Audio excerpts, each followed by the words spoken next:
Hello everyone, this is part 2 of chapter 9, The Great Barrier Reef. Her father Sudesh told her, उसके पिता जिनका नाम सुदेश है वो मेधा को बताते हैं that you will be surprised to know that there are about 30 species of whales, dolphins and porpoises with a large number of dugongs, more than 1500 fish species and 17 species of sea snakes and green sea turtles are also some of the inhabitants of the reef. उसके पिता उसको बताते हैं कि great barrier reef में विभिन्न प्रकार की मछलियों की बहुत सी प्रजातियां पाई जाती हैं। लगभग 30 प्रजातियां वेल्स की हैं, डॉल्फिन्स की हैं और पोर्पोइजेस नाम के सी एनिमल की हैं। इसके साथ साथ बड़ी संख्या में यहाँ पर डॉगोन्स नाम के सी एनिमल भी पाए जाते हैं। इसके अलावा मछलियों की 1500 से ज़्यादा प्रजातियां यहाँ पर पाई जाती हैं। यहाँ पर 17 प्रजातियां समुद्री सांपों की भी पाई जाती हैं। इसके अलावा यहाँ पर ग्रीन सी टर्टल भी पाए जाते हैं। You can also find about 15 species of sea grass there. उसके पिता उसको बताते हैं कि ग्रेट बैरियर रीफ में 15 प्रकार से ज़्यादा यानी कि समुद्री घास की 15 प्रजातियां यहाँ पर पाई जाती हैं। नाउ मेधा एक्सक्लेम्ड, मेधा को हैरानी होती है, वो सरप्राइजिंगली कहती है दैट इज़ ऑसम डैडी। वो कहती है कि डैडी ये तो बहुत ज़्यादा ऑसम है, बहुत ज़्यादा ये वंडरफुल है, सरप्राइजिंग है। फर्दर उसके आगे सुनो, लिसन टू दिस, उसके आगे ये बात सुनो, about 215 species of birds visit the reef or nest or roost on the island. उसके फादर उसको बोलते हैं कि बेटा इसके आगे भी सुनो कि ग्रेट बैरियर रीफ पे 215 पक्षियों की प्रजातियां रीफ को घूमने आती हैं, यहाँ पर विजिट करती हैं, अपने घोंसले बनाती हैं या फिर यहाँ पर वो रेस्ट करती हैं, आराम करती हैं यहाँ पर जो आइलैंड्स हैं उन पर। आगे पढ़ते हैं। I am sure there are many plants that grow there added Medha. अब मेधा अपने पास कुछ बताती है। मेधा कहती है कि मैं इस बात से बिल्कुल श्योर हूँ कि यहाँ पर बहुत से प्लांट्स भी पाए जाते होंगे, बहुत से प्लांट्स भी यहाँ पर उगते होंगे। आगे पढ़ते हैं। ओ यस, अरे हाँ, the islands of great barrier reef also support about 2195 plant species, about 400 coral species, both hard corals and soft corals live in the reef.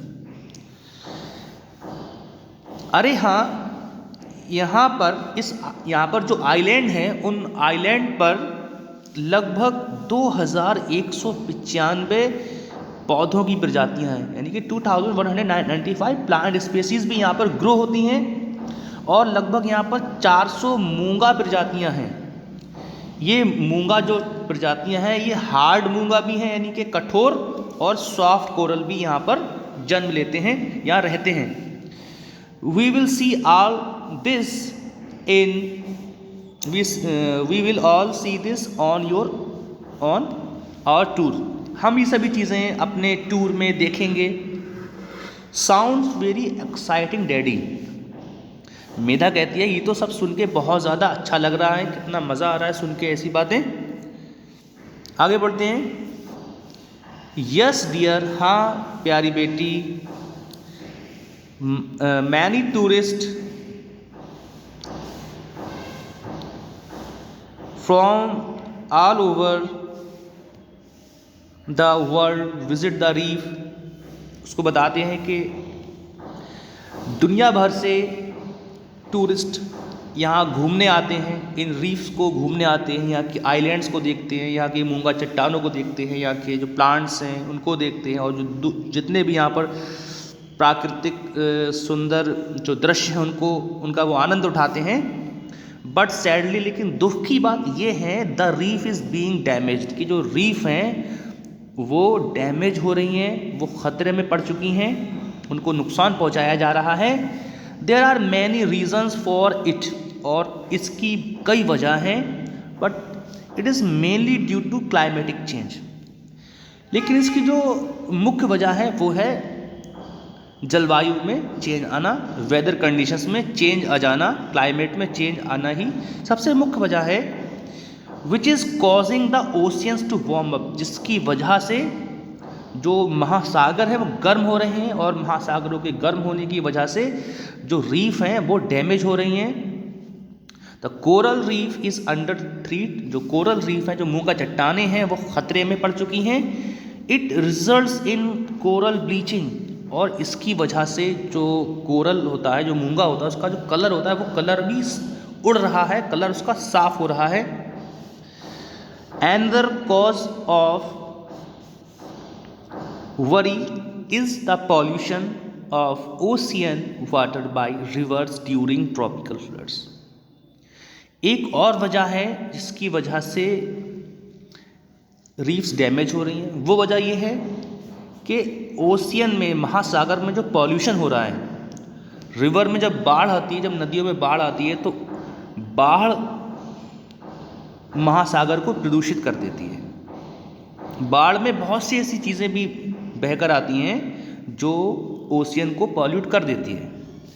Pesticides, जो कीटनाशक होते हैं, फर्टिलाइजर, जो खादें होती हैं, जो किसान खेत में यूज़ करते हैं, फ्रॉम नियर बाई फील्ड्स, पास के खेतों से, वेयर फार्मिंग इज डन, जहाँ पर खेती की जाती है, आल्सो डैमेज, वो भी नुकसान पहुँचाती है द रीफ चट्टानों को, इन मूंगा चट्टानों को। तो उसको ये बताया जाता है कि आसपास के खेतों में जहाँ खेती हो रही है, तो वहाँ पर जो पेस्टिसाइड्स और फर्टिलाइजर इस्तेमाल होते हैं वो बहकर सागरों में आ रहे हैं, और वो भी रीफ्स को डैमेज कर रहे हैं, नुकसान पहुँचा रहे हैं। ओह साई, मेधा आह भरती है और कहती है ओह अरे। But many steps are being taken to protect the reef, said Rashmi in an assuring voice. उसकी माँ, जिनका नाम रश्मि है, वो उसको भरोसा दिलाते हुए कहती हैं, लेकिन बहुत से कदम उठाए जा रहे हैं। Many steps are being taken, मतलब बहुत से कदम उठाए जा रहे हैं टू प्रोटेक्ट, बचाने के लिए द रीफ, चट्टानों को। मेधा कहती है that's great Rashmi, now let's ready to leave. अब कोई वहाँ पर कहता है कि बहुत अच्छी बात है रश्मि, कहते हैं अब चलो हम चलते हैं ऑस्ट्रेलिया के लिए। तो यहाँ पर आपका चैप्टर फिनिश हो जाता है। इस चैप्टर में अगर कोई कन्फ्यूज़न रह गया, कहीं पर कोई आपको लाइन समझ में ना आई हो, किसी लाइन का मीनिंग समझ में ना आया हो, तो आप मुझे मैसेज कर सकते हैं, व्हाट्सएप कर सकते हैं, और मेरे नंबर पे कॉल भी कर सकते हैं।